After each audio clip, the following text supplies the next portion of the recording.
وَلْتَكُن مِّنكُمْ أُمَّةٌ يَدْعُونَ إِلَى الْخَيْرِ وَيَأْمُرُونَ بِالْمَعْرُوفِ وَيَنْهَوْنَ عَنِ الْمُنكَرِ وَأُولَئِكَ هُمُ الْمُفْلِحُونَ۔ بہت ضروری ہے کہ تم میں کچھ لوگ تو ایسے ہوں جو اسی کام پہ لگ جائیں، یدعون الی الخیر، لوگوں کو خیر کی دعوت دیں، یہ کام اختیار کر لیں، وہ خیر کی طرف، دین کی طرف، حق کی طرف بلائیں۔ وَيَأْمُرُونَ بِالْمَعْرُوفِ، اور بھلائی کا حکم دیں، وَيَنْهَوْنَ عَنِ الْمُنْكَرِ، اور برائی سے روک دیں، وَأُولَئِكَ هُمُ الْمُفْلِحُونَ، یہی لوگ فلاح پانے والے۔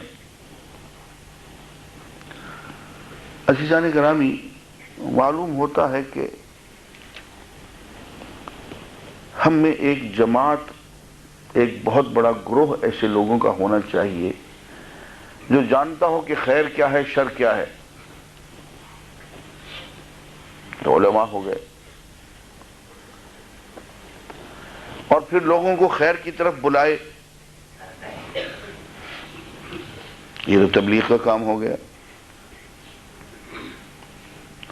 خیر کی دعوت دے، رات دن لوگوں کو خیر کی طرف، دین کی طرف، قرآن و سنت کی طرف دعوت دے۔ وَيَأْمُرُونَ بِالْمَعْرُوفِ، اور صرف زبانی خیر کی طرف نہ بلائے، یہ جماعت با اختیار ہونی چاہیے، اس کے پاس حکومت ہونی چاہیے۔ یأمرون، حکم دے دیں،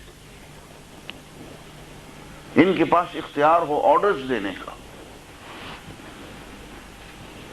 یأمرون، امر، حکم دیں، بالمعروف، نیکی کا، وَيَنْهَوْنَ عَنِ الْمُنْكَرِ، برائی کو حکم سے دور کر دیں، طاقت سے۔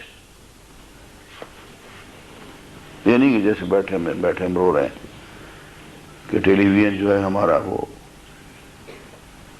اس نے ہمارے گھروں کو بھی برباد کر دیا، اور ٹیلی ویژن کا ہر نیا جو چینل آ رہا ہے اور ہر نیا راستہ جو ٹیلی ویژن اختیار کر رہا ہے، ڈش ہو، کیبل ہو، جو بھی ہو، وہ ہماری نسل کو برباد کر رہا ہے، اور ہم بے بس ہیں، ہم کچھ نہیں کر سکتے۔ علماء کی جماعت سوائے ایک مطالبہ کر کے، منمنا کے چپ کر جاتی ہے، یہ نہیں، علماء کو با اختیار ہونا چاہیے، اور تمہاری حکومت اسلامی حکومت ہونی چاہیے جو خیر کو طاقت سے نافذ کرے، معروف کا حکم دے، اور برائی کو طاقت سے دور کر دے۔ عزیزان گرامی، ان آیات سے پتہ چلتا ہے کہ دین کا کام جو ہے وہ صرف زبانی جمع خرچ نہیں ہے، وہ صرف وعظ و نصیحت نہیں ہے، وہ صرف درس قرآن دے دینا، درس حدیث دے دینا، بڑے بڑے جلسے کر لینا، وہ نہیں ہے۔ اس آیت سے تو یہ پتہ چلتا ہے کہ پوری امت کا فرض ہے کہ خلافت کے نظام کو پھر سے لے آئے، ورنہ کون امر بالمعروف کرے گا، کون نہی عن المنکر کرے گا؟ بیچارہ مولوی، مفتی، مبلغ دعوت الی الخیر تو کر دے گا، واعظ تو کر دے گا، تقریر تو کر دے گا، امر کہاں سے لائے گا؟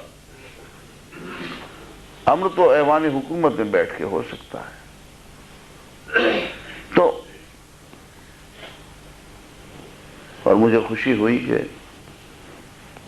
حضرت مولانا امین حسن اصلاحی، جو کہ 1956 میں 57 میں جماعت اسلامی سے کٹ گئے، اس وجہ سے کہ جماعت اسلامی تو سیاست میں جا رہی تھی، الیکشن لڑنے کا پروگرام بنا رہی تھی، جب وہ بھی اس آیت کی تفسیر پہ آتے ہیں تو لکھتے ہیں کہ اس آیت سے تو یہی پتہ چلتا ہے کہ خلافت کو قائم کر دینا پوری امت کا فرض ہے،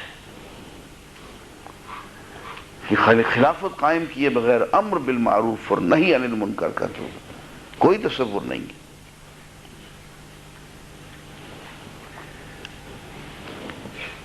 وَأُولَئِكَ هُمُ الْمُفْلِحُونَ، یہی لوگ کامیاب ہیں۔ اور اس سے معلوم ہوا کہ کامیابی امت مسلمہ کو اسی وقت ہی ملے گی جب وہ قوت کے ساتھ خیر کو نافذ کریں گے اور قوت کے ساتھ شر کو ہٹائیں گے۔ اور یہی مفہوم ہے اس آیت کا کہ یا یحییٰ خذ الکتاب بقوہ، اے یحییٰ یہ جو کتاب ہم نے تمہیں دی ہے اس کو ذرا قوت کے ساتھ پکڑنا اور قوت کے ساتھ اس پہ عمل کرنا۔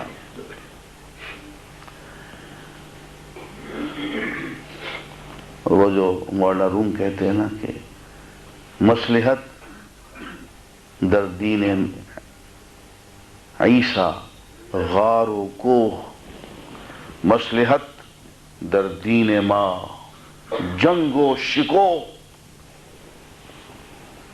حضرت عیسیٰ کے دین میں جو مصلحت نظر آ رہی ہے، جو پالیسی نظر آ رہی ہے، وہ غار اور کوہ کی ہے، رہبانیت کی، اکیلے اکیلے بیٹھ کے عبادت کرنے کی۔ لیکن ہمارے دین کی جو پالیسی ہے، جو مصلحت ہے، وہ جنگ و شکوہ ہے، میدان عمل میں آ کے، میدان جنگ میں آ کے قوت پکڑ کے جلال اور شکوہ کے ساتھ دین کو نافذ کرنا ہے۔ اور عزیزان گرامی یہ کام ہوگا۔ حضرت نعمان بن بشیر رضی اللہ تعالیٰ عنہ کی روایت ہے، مسند احمد بن حنبل میں یہ حدیث ہے، حضور نے فرمایا میری امت پہ 5 دور آئیں گے۔ فرمایا پہلا دور تو میرا دور ہے، نبوت کا دور، دوسرا دور خلافت راشدہ کا دور، تیسرا دور فرمایا ظالم ملوکیت کا دور، چوتھا محکومیت، غلامی، تشدد اور مسلمانوں کے پس جانے کا دور۔ فرمایا 5واں دور پھر سے خلافت کا دور۔ عزیزان گرامی ہم چوتھے دور کی آخری منزل سے نکل رہے ہیں، چوتھا دور ختم ہو رہا ہے، محکومیت کا، ظلم کا دور ختم ہو رہا ہے۔ اتنی تیزی میں آپ نے دیکھا کہ گزشتہ 50-60 سال میں اللہ نے 56 ملک، مسلمان ملک یکلخت آزاد ہو گئے۔ اتنی تیزی سے اللہ تعالی ہمیں آزادی عطا فرما رہا ہے۔ پہلا ملک جو آزاد ہوا وہ پاکستان ہے 1947 میں۔ 1947 سے لے کے آگے 50 سال کے عرصے کے اندر 56 ملک دنیا کے نقشے پہ ابھر کے آ گئے۔ ہم نے جغرافیائی آزادی حاصل کر لی، لیکن ثقافتی آزادی اور معاشی آزادی ابھی تک ہمیں حاصل نہیں ہوئی۔ اور جب وہ حاصل ہو گئی اور یہ 56 ممالک مل کر بیٹھ گئے، ان کی اپنی اقوام متحدہ ہوئی، ان کی اپنی تجارتی منڈی، ان کا اپنا بینک، ان کی اپنی تجارتی درآمدی برآمدی پالیسی ہوئی، ان کا اپنا میڈیا ہوا، اپنی خبر رسائی ایجنسی جب ان کی بن گئی، اور ہاں ان کی اپنی بین الاقوامی عدالت، ان کا اپنا ایک نظام، اپنا ایک اتحاد، اپنا ایک مشترکہ دفاع، وہ جب بن گیا تو پھر یہ بڑی بڑی سپر طاقتیں ہاتھ ملتے رہ جائیں گی کہ ہم نے اتنا عرصہ مسلمانوں کو کچلنے کی کوشش کی، یہ تو لوہے کے چنے تھے، چبائے تو نہیں گئے، یہ تو اور طاقت پکڑ گئے۔ اور میں جب بھی مجھے کوئی فن خواہ امریکن مل جائے تو میں اس سے کہتا ہوں کہ بہت پچھتاؤ گے تمہیں مسلمان قوم کا صحیح پتہ نہیں ہے، اتنا ہی یہ ابھرے گا جتنا کہ دبا دیں گے، تم جتنا انہیں ستاؤ گے اتنا ہی یہ جلدی جاگ اٹھیں گے، تم سوئے ہوئے شیر کو جگا رہے ہو، تم اس کا راستہ روک رہے ہو، یہ تم سے نہیں رکے گا۔ افغانستان میں، بوسنیا میں، کوسوو میں تم اسلامی حکومتوں کے اور اسلامی دعوت کے راستوں کو تم روک رہے ہو، بہت بے وقوفی کر رہے ہو، تم ہمارے ساتھ مل کے چلو، اچھے رہو گے۔ راستہ کوئی نہیں روک سکے گا، اور جو راستہ روکے گا وہ راستے سے خود بہہ جائے گا۔ اسلام ایک بہت بڑی طاقت کی حیثیت سے ابھر رہا ہے، اور یہ امر بالمعروف اور نہی عن المنکر کا جو خواب ہے یہ پورا ہو کے رہے گا۔ پوری امت جہاں کہیں بھی ہو، اور ہر مسلمان اگر وہ سچا مسلمان ہے تو اس کا ایک ہی خواب ہے، خلافت راشدہ۔ اور اس زوال کے زمانے میں بھی آپ دیکھیے جو ہمارا آخری الیکشن لڑا گیا ہے اور آخری وزیر اعظم ہمارے جو الیکشن جیتے ہیں، تو ایک ایک مسجد میں، ایک ایک مدرسے میں وہ ایک ہی بات کہتے پھرے ہیں کہ میں خلافت راشدہ کا نظام لاؤں گا، میں خلافت راشدہ کا نظام لاؤں گا۔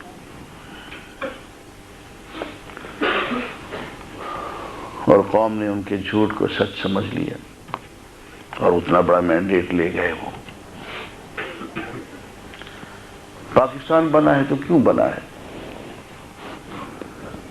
آپ کا خیال ہے کہ لوگوں کی کوئی سیاسی مصلحتیں تھیں؟ یار بہار اور اڑیسہ میں بیٹھا ہوا مسلمان، یو پی اور سی پی میں بیٹھا ہوا مسلمان اچھی طرح سے جانتا تھا کہ اگر پاکستان بنا تو وہ اپنے علاقے میں ایک اقلیت بن جائے گا، شودر بن جائے گا، اس لیے کہ یو پی سی پی تو پاکستان میں شامل نہیں ہو سکتے تھے۔ بہار اور اڑیسہ اور دکن تو پاکستان میں، خیر دکن تو ہو بھی گیا تھا، بعد میں کاٹا گیا، بہار اور اڑیسہ تو پاکستان میں شامل نہیں ہو سکتے۔ انہوں نے پاکستان بنانے کے لیے آپ سے زیادہ قربانیاں دی ہیں، پنجاب سے زیادہ قربانیاں انہوں نے دی ہیں۔ کیوں؟ اس لیے کہ خواب تھا خلافت کا، ایک ملک ہو، دین کے نام پہ پاکستان کا مطلب کیا؟ لا الہ الا اللہ۔ کٹ گئے، ذبح ہو گئے، اور یہاں آ کے بہت خوش ہوئے کہ چلیے میری 2 بیٹیاں ذبح ہو گئیں، میرے 2 بیٹے قتل ہو گئے، سکھ اٹھا کے لے گئے میری بچیوں کو، کوئی پرواہ نہیں، اللہ کے راستے میں سب منظور ہے، اسلام تو آئے گا، خلافت کا نظام تو قائم ہوگا۔ آپ دیکھیے اس خواب میں ہم کس قدر دیوانے ہیں۔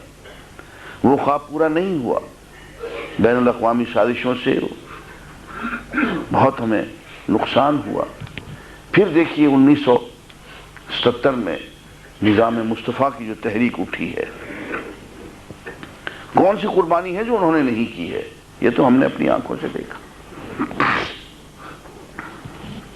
ایک طاغوت کو جو کہ سپر پاور کے زور پہ یہاں بیٹھا ہوا تھا، اکھاڑ کے پھینک دیا۔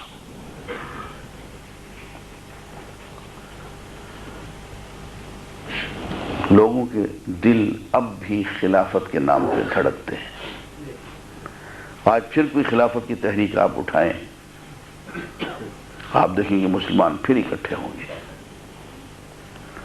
اس لیے کہ یہ آیت جو ہے کہ مسلمان حکومت اسلامی حکومت ہو، اور اس کا اصل کام جو ہے وہ امر بالمعروف ہے، نہی عن المنکر ہے،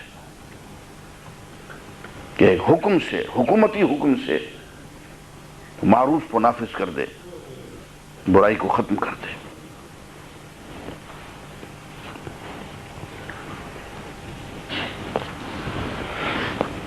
اور فرمایا کہ فلاح اسی عمل میں ہے، اس کے بغیر فلاح پوری نہیں ہوگی جب تک کہ خلافت قائم نہیں ہوگی۔ وَلَا تَكُونُوا كَالَّذِينَ تَفَرَّقُوا، دیکھو ان لوگوں کی طرح مت ہو جانا جو فرقوں میں بٹ گئے، واختلفوا، اور اختلافات میں مبتلا ہو گئے، من بعد ما جاءہم البینات، حالانکہ ان کو کھلی کھلی واضح ہدایات مل چکی تھیں۔